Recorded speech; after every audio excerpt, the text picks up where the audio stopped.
Good evening everyone, my self Siddharth Patwa from Kedia advisory team. और आज का हमारा Q&A सेशन है बेसिस ऑफ गोल्ड, जिसमें आज हमारे साथ जुड़े हैं अजय जी केडिया, जिनका 20 साल से ज्यादा का कमोडिटी मार्केट में एक्सपीरियंस है। और सर को आप जी बिजनेस, CNBC, ET नाउ पे आप एंड अदर मीडिया सोर्सेस पे भी आप सर को लाइव देख सकते हैं। तो सर, एक्चुअल में हमारे जो व्यूअर्स हैं उनमें कई सारे जनों को ये दिक्कतें भी आती है कि जब गोल्ड के अंदर कई बार ट्रेडिंग होती है तो गोल्ड को बेसिक से लेकर के एडवांस तक उनके कुछ क्वेश्चंस हैं। तो सर, मेरा पहला क्वेश्चन आपसे ये है, why gold is considered as a safe haven asset? Thank you Siddharth. Good evening everyone, hi, this is Ajay Kedia. So सबसे पहला सवाल है, why gold is considered as a safe haven. Definitely देखिए, जो भी कमोडिटी की वैल्यू इंटैक्ट होती है उसको हम सेफ हेवन के तौर पे देखते हैं, या हम बोलते हैं कि ऐसा क्या इन्वेस्टमेंट है जो रातों रात अगर मुझे पैसे की जरूरत है और मैं उसको लिक्विड कर पाऊं। चाहे हम कैश करेंसी की बात करते हो तो डेफिनेटली आपके हाथ में अगर कैश है तो आप कभी भी जाके एनकैश कर सकते हो। लेकिन हमने 2016 में देखा, जब डीमोनेटाइजेशन हुआ तो कैश को छोड़कर लोग गोल्ड की तरफ बढ़ने लगे, बिकॉज कैश जैसे डिमोनेटाइजेशन हुआ था वैसे ही हमने देखा गोल्ड की वैल्यू बढ़ गई। तो गोल्ड एक ऐसा, हम बोल सकते हैं, मेटल है जिसको आप at any point of time encash कर सकते हैं, जिसकी वजह से ये सेफ हेवन एसेट माना जाता है। चाहे अगर हम लड़ाई की बात करें, यूएस में रशिया यूक्रेन की लड़ाई हुई तो वहां पे हम देखते हैं कि काफी जन एक देश से दूसरे देश चले जाते हैं। अब हो सकता है कि उनकी करेंसी उधर काम नहीं करे, बट गोल्ड एक ऐसी कमोडिटी है जो ग्लोबली आप कोई भी देश में चले जाओ, गोल्ड की वैल्यू है वहां पे। ऐसा नहीं होगा कि वैल्यू कम है ज्यादा है, बट ऑलमोस्ट सभी देशों में वैल्यू है। तो due to its historical role, value, limited supply, ये सब एबिलिटी के चलते gold as a safe haven है। और पास्ट में ऐसे काफी इंस्टेंट हुए हैं सिद्धार्थ, जहां पे हम देख रहे हैं कि गोल्ड अपनी वैल्यू लूज नहीं करता। एक तरह से गोल्ड में हम एक चीज और देखते हैं, वो है इन्फ्लेशन हेज कमोडिटी। आज अगर इन्फ्लेशन हो रहा है, इन्फ्लेशन से बचना है हमें, तो देखिए पैसे की वैल्यू कम हो सकती है बट गोल्ड की वैल्यू तब तक बढ़ती है। तो अगर आप हिस्टोरिकली 100 साल की बात करें तो 100 साल में हमने करेंसी को डिवैल्यू होते हुए देखा है बट गोल्ड को नहीं। इसलिए करेंसी के मुकाबले गोल्ड सेफ है, इन्फ्लेशन के मुकाबले गोल्ड सेफ है। और कोई भी विपदा आती है, चाहे हमने पैंडेमिक का टाइम देखा, डिमोनेटाइजेशन के टाइम देखा, लड़ाई देखी, तो कभी भी लोग सोना एक वैल्यू रखता है। इसलिए छोटा सा अगर टुकड़ा भी अगर आप सोने का लेके जाते हो तो कहीं ना कहीं आपको एक अच्छा मुनाफा या अच्छा वैल्यू वापस मिल सकता है, इसलिए उसको सेफ हेवन बोलते हैं। और सबकी चाहत ये रहती है, चाहे हम सेंट्रल बैंक्स की बात करें, ETF ओनर की बात करें, क्योंकि गोल्ड में बैटरी रिटर्न भी बनने लग गए हैं अब। तो ये सबको देखते हुए मुझे लगता है एक सेफ हेवन है। कहीं पे बुरा वक्त होता है तो हम इंडिया में देखते ही हैं कि हम धनतेरस और अक्षय तृतीय ऐसे 2 दिन हैं जहाँ पे हम सेलिब्रेट करते हैं। और हमेशा गोल्ड में इसीलिए निवेश किया जाता है कि बुरे वक्त में सोना काम आए, इसके लिए उसे सेफ हेवन एसेट कहते हैं। Thank you so much, sir. So my next question is, what are the ways to invest or trading in gold? ठीक है, आज से 20 साल पहले की बात करें तो सोना जब हमें लेना होता था तो एक ही माध्यम था कि हम ज्वेलर के पास जाइए और सोना ले लीजिए। बट हमें ना प्राइस की क्लैरिटी रहती थी एक्चुअल में भाव क्या चल रहा है, और लेने का भाव अलग होता था और बेचने का भाव अलग होता था, जिसको हम बोलते हैं स्प्रेड। तो हमने देखा ये काफी डिस्पैरिटी की वजह से गोल्ड का मार्केट उतना नहीं उभर पाया जितना हमने इक्विटी मार्केट या बाकी इन्वेस्टमेंट एवेन्यूज को देखा। बट गवर्नमेंट ने इस चीज को समझा और समझकर हमने पिछले 10 सालों में, 20 सालों के अंदर हमने देखा कि काफी नए चेंजेस आए।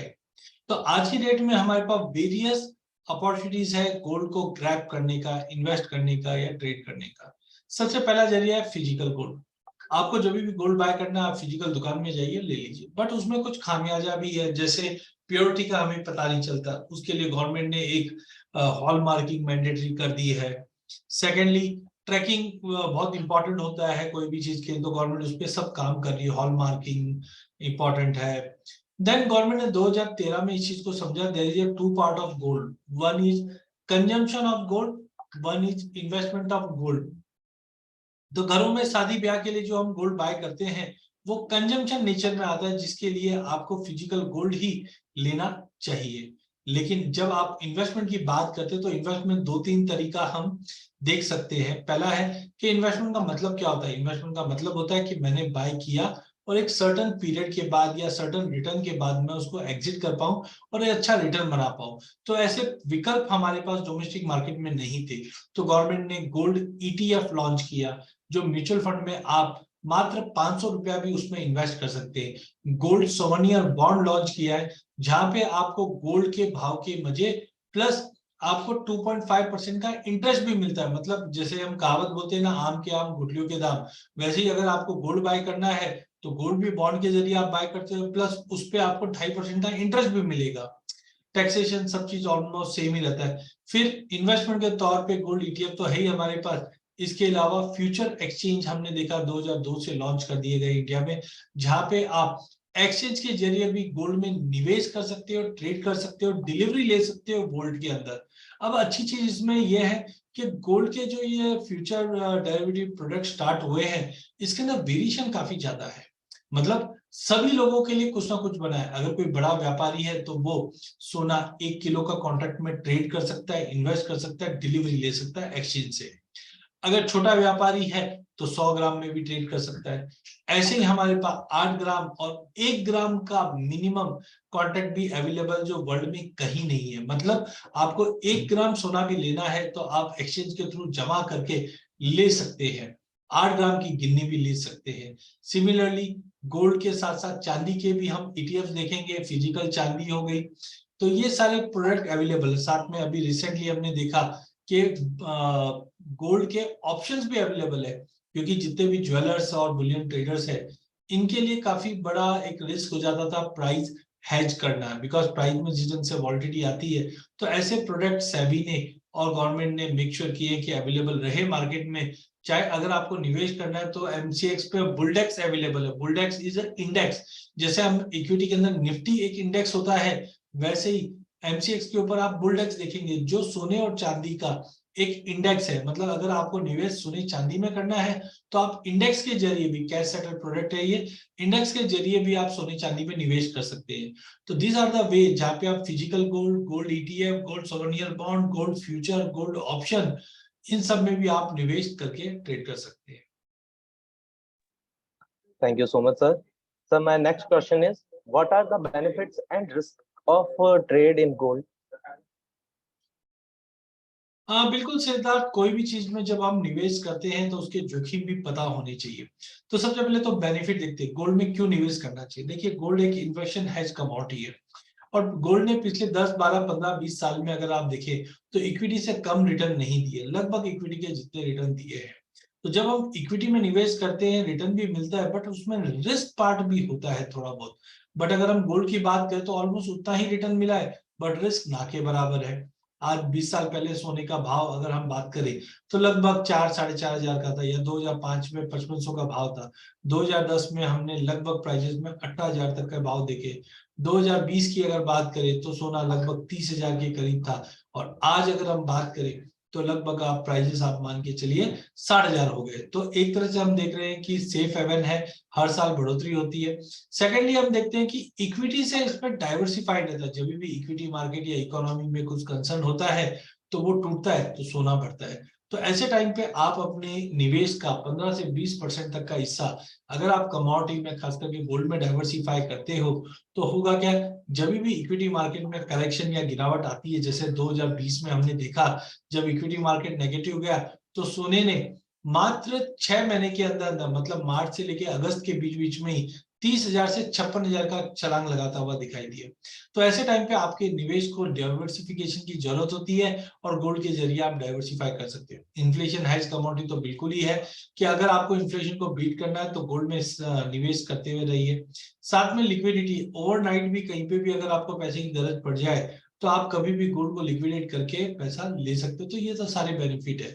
लेकिन ऑनलाइन प्लेटफॉर्म पे आने की वजह से आप इसमें आप ट्रेड भी कर सकते हैं। जैसे आप इक्विटी में ट्रेड करते हैं तो इक्विटी में ट्रेड करने के 2 ऑब्जेक्टिव होते हैं, एक तो लॉन्ग टर्म इन्वेस्टमेंट होता है, एक शॉर्ट टर्म बेनिफिट। तो वो चीजें भी आप गोल्ड के थ्रू कर सकते हैं, क्योंकि गोल्ड में पहले वॉलिटिलिटी कम थी, बट अब जिस ढंग से जियोपॉलिटिकल कंसर्न्स बनने लगे, हमने रशिया यूक्रेन की लड़ाई देखी या कोविड देखा, ऐसे समय में गोल्ड में जबरदस्त तरीके से मूवमेंट बना। तो ऐसे टाइम पे प्राइस वॉलिटिलिटी का हम बेनिफिट भी ले सकते हैं, बट एक तरह से वो रिस्क भी है। अगर हमें रिस्क के प्रॉपर गाइडेंस रहती है तो हम इस प्राइस वॉलिटिलिटी को बेनिफिट में कन्वर्ट कर सकते हैं। इसके अलावा अगर हम रिस्क की बात करें तो पहला चीज, मुझे पर्सनली कोई ऐसा बड़ा रिस्क नहीं लगता। क्यों? क्योंकि इक्विटी की वैल्यू जीरो हो सकती है, बट गोल्ड की वैल्यू कभी जीरो नहीं हो सकती है। हाँ, करेंसी में फ्लक्चुएशन है, उसका इंपैक्ट प्राइसेस पे पड़ता है, मार्केट के सेंटीमेंट का, गवर्नमेंट की पॉलिसी का, ये सब फैक्टर्स पड़ते जरूर है। बट जो सबसे बड़ा रिस्क होता है वो होता है डिफॉल्ट का रिस्क। वो गोल्ड में पॉसिबल नहीं है। एक्सचेंज मैकेनिज्म अच्छे हैं, प्लस जो प्राइस वॉलिटिलिटी है उसको भी अगर हम समझ के ट्रेड करें तो फेवरेबल। तो आई थिंक रिस्क करके मुझे नहीं लगता है कि कोई बेटर। हाँ, आपको आपका लिवरेजिंग, क्योंकि जब आप फ्यूचर या डेरिवेटिव्स पे ट्रेड करते हो तो ये लिवरेज प्रोडक्ट होता है, तो आप अपने इन्वेस्टमेंट एडवाइजर से बात करके समझकर उसमें निवेश करेंगे तो ये रिस्क रिवॉर्ड के तौर पे दिखाई देगा। जैसे कि मैं बोलता हूँ ऑप्शंस, तो अगर आप ट्रेड कर रहे हैं तो ऑप्शन के थ्रू ट्रेड कीजिए, वहां पे आपको और अच्छे बेनिफिट दिखेंगे। तो आई थिंक रिस्क सिद्धार्थ काफी कम है एज कम्पेयर टू बेनिफिट। अगर उसको रिस्क को भी प्रॉपर समझा जाए, वॉलिडिटी या लिवरेजिंग, तो आई थिंक उसको भी हम हमारे बेनिफिट में कन्वर्ट कर सकते हैं। Thank you so much, sir. Sir, my next question is, how do market sentiment and investor behavior make an impact the price of gold in the commodity market? बिल्कुल, अगर हम जरा बात करें, मार्केट का सेंटिमेंट काफी इंपॉर्टेंट है, because जब भी हम कमोडिटी की बात करते हैं तो कमोडिटी के अंदर सबसे इंपॉर्टेंट है सेंटिमेंट। हमने देखा कोविड के पीरियड में जब सेंटिमेंट सबके खराब थे तो इक्विटी ड्रॉप आ गया। अब इक्विटी में कोई बेचना ही नहीं चाहता, हमेशा तेजी तेजी करना चाहता है। तो कहने का मतलब है सेंटिमेंट तो डेफिनेटली काफी इंपॉर्टेंट होता है, और गोल्ड के केस में भी ऐसा ही होता है।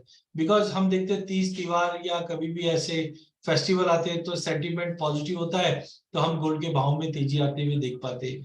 तो सबसे पहला पॉइंट हो जाता है इसके अंदर कि जब भी मार्केट में डर का सेंटीमेंट होता है तो लोग सोने की तरफ भागते हुए दिखते हैं। तो कभी भी ध्यान रखिए, जियोपॉलिटिकल टेंशन कुछ भी आता है तो उसका इम्पैक्ट गोल्ड पे पॉजिटिव पड़ता है।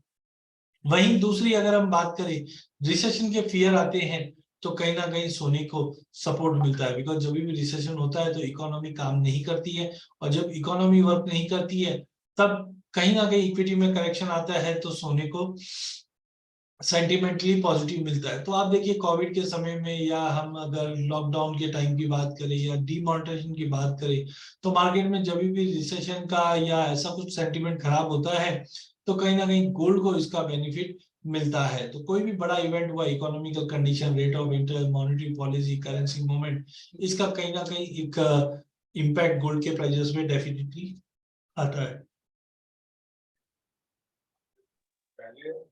Thank you so much, sir. So my next question and my last question also, how can traders stay updated with the latest news and events that may impact the prices of gold? काफी अच्छा सवाल है सिद्धार्थ, क्योंकि बहुत बार होता है कि अरे हम गोल्ड को समझ गए लेकिन हम समझते नहीं है, गोल्ड हमें समझ लेता है।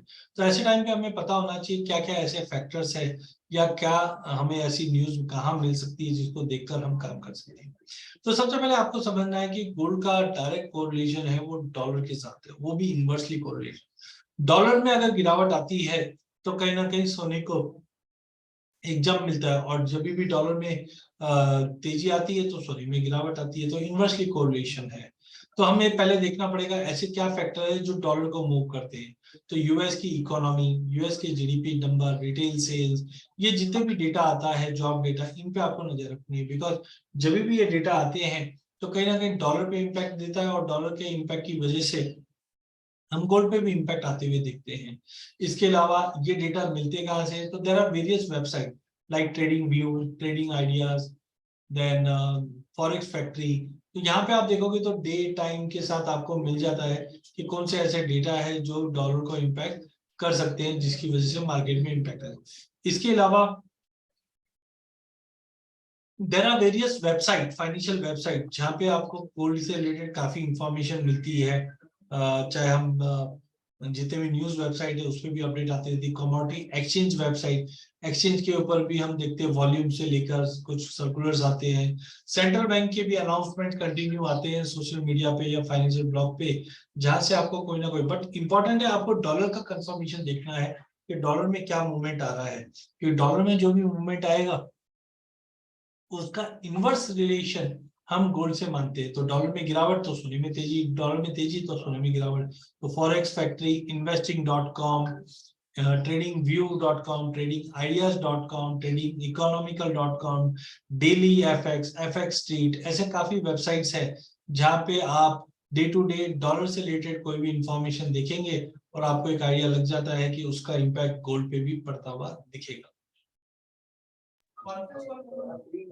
Thank you so much sir आज के इस Q&A सेशन के लिए, जिससे मैं चाहूंगा कि हमारे व्यूअर्स और बाकी आने वाले जितने भी जने हैं उन सबको एक अच्छी गाइडेंस मिले, और इसी तरह हम नए Q&A सेशंस आगे अदर टॉपिक्स के ऊपर कंटिन्यू करेंगे। Thank you so much Ajay sir. Thank you so much, thank you.